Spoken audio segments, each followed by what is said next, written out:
Yeah, Bijou in Cleveland. Yo, I'm really happy that y'all brought me out here because, like, you know, after I celebrate with my fans, I'm going to go outside and try to have a snowball fight with my girl, Angelique Bankston and Roland. Oh, my goodness. You will not have a snowball fight with them. And, yes, I know when you got off that airplane, you were like, oh, my goodness, the snow coming from L.A. Yeah, actually, I came from another an event. And so now, you know, I'm in Cleveland, and there's a lot of love here in Ohio, Bijou, and I'm just really happy to be back. You know, so y'all going to get to witness Pooch Hall. So, Pooch Hall, we got to talk about Derwin, though. You know, the beloved character on the show that we're so happy is coming back. You got to tell us, how does it feel to just be, you know, back a part of just such an amazing, amazing show and have it back on air? It feels really good because we did something that a lot of shows don't get a chance to do.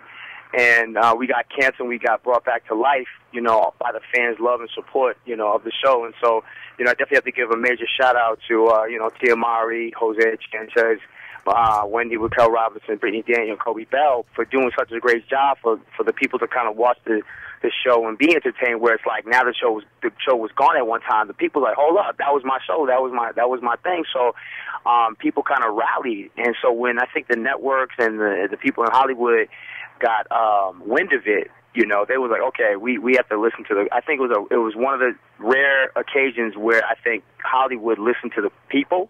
Mm-hmm. And said we got to give them what they're asking for. And so it was almost kind of like the CW, which I'm also thankful to for allowing me to have a job, having 3 years of life on TV. Gave us up for adoption. And then, you know, BET came in and just kind of grabbed us up like the parents that we needed to care for us. And so now we're on the show. Everybody's back, the writers. Oh yeah, and then so we're gonna try to pick up where we left off in a sense by having everyone back, but the show takes place 2 years later. Oh, okay. So we're gonna see a lot. We're gonna see a lot from Derwin and his new obstacles and his new responsibilities, being a newlywed to Melanie and being a father. You know, and also being the man on the team now. You know what I'm saying? So now Derwin is the superstar. Yes, he is. Wow. Yes, he is. He's no longer the black sheep. Well, he was the black sheep or the black swan or something. You know what I mean? Or whatever you want to call it, the ugly duckling at one time. But now he's the man. He's swan. You know what I mean? So this boy about to fly and, you know, I think the writers did a great job. Everyone did a great job, you know, on the show. But I think, you know, as an actor, they allowed Derwin to go to some places where I think the fans and the industry is going to say, hey, this kid Pooch Hall is for real. So wow, that's what's up. Oh, yeah, it's definitely what's up. That's major, and everybody's looking so glammed up. I know I told you the photos that I've seen, the promo photos are just amazing.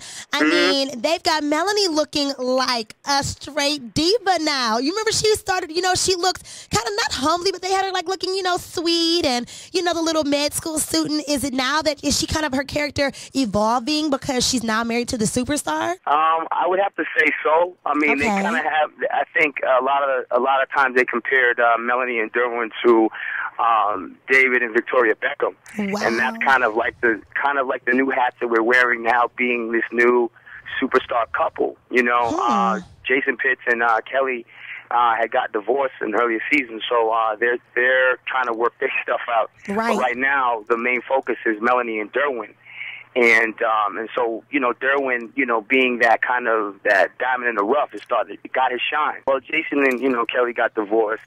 Tasha Mack and Malik Wright's characters she's not representing her son no more. Right. And, you know, we're just trying to figure out what's going on with Derwin and him being a new father and, you know, Melanie and her med school thing and dealing with the fact that she is now a stepmom. And, you know, does she get behind her man and help him with his new child, or does she catch feelings where it's going to, like, you know, mess with their relationship? Is this season things that we wouldn't expect? Surprise, surprise, surprise. Oh, yes, B, I promise you. No. Bijou, let me tell you something. The audience will not be disappointed. Really? Will not be disappointed. Are you not entertained? Like, that's what, like, Mara Brock could kill. Are you serious? Yo, all I can say, I was surprised when I read some of the stuff. I'm like, oh, snap. So when you're reading the script, you're just as excited as even some of us, the viewers. You almost kind of become a fan when you're doing the show and everything. You also become a fan. I mean, I'm a fan of everyone else on the show. And when you see their storylines, I know my man Jose Sanchez, Malik White, $40 million kid. He kills it. So I mean, definitely look out for some great performances from him. And Kelly Pitts, Brittany Daniel is hilarious. Really? Her and Jason Pitts. Yeah, and I'm just so excited that Jason actually came back, because I had read a while ago that they weren't sure if he would be able to return because the taping would overlap with another show that he had been picked up on. Right. Well, a lot of times in Hollywood, Bijou, is like availability. Right. Like a lot of people would ask me, like, "Hey, Pooch, like, what are you doing next? What's going on?" And I was very fortunate to work on a few projects since the game had first got canceled. You know, I just finished, Jumping the Broom with Angela Bassett, Paula Patton, and Megan Good, which will be out Mother's Day. Oh, nice. Yeah, and I did the follow up to Stomp the Yard Homecoming. Okay. Yeah, I'm just putting it like this: Pooch is working now. As far as it is good or not, I'll let y'all be the judge. All right. Okay, but I'm going to do my thing and, work with Nicki Minaj on Rip the Runway. And BET, I give them a major shout-out and a huge thank you and a huge hug from my heart for getting behind me. You know, I don't mean to cut you off, but when you said Nicki Minaj, just earlier I was listening to an interview, that Lil' Kim did, and this beef between Nicki Minaj and Lil' Kim is still going on. How do you feel about the whole situation? I mean, you had a chance to work with her. I hear she's such a sweetheart. I'm with my manager, Rob DeRocha, and Bijou just said Nicki Minaj is such a sweetheart. Yes, she is. No. Nicki's dope, man. Nicki is a real talented artist and a beast. Her and my manager are very close, and I plan on working with Nicki in the future. I was trying to get her on the show, but her schedule is so crazy. But as far as Lil' Kim, it's like each person gets their time to shine, and right now I think it's Nicki's. Kim also worked on the show with us. Oh, really? Lil' Kim worked on the show with us, and she's cool. She's cool. I don't really know what their beef's about. I just know that there's enough bread out here for everybody to eat and to make. So I say just keep it moving. But then again, hip-hop rivalries is kind of what sells records and kind of what keeps people interested in everything.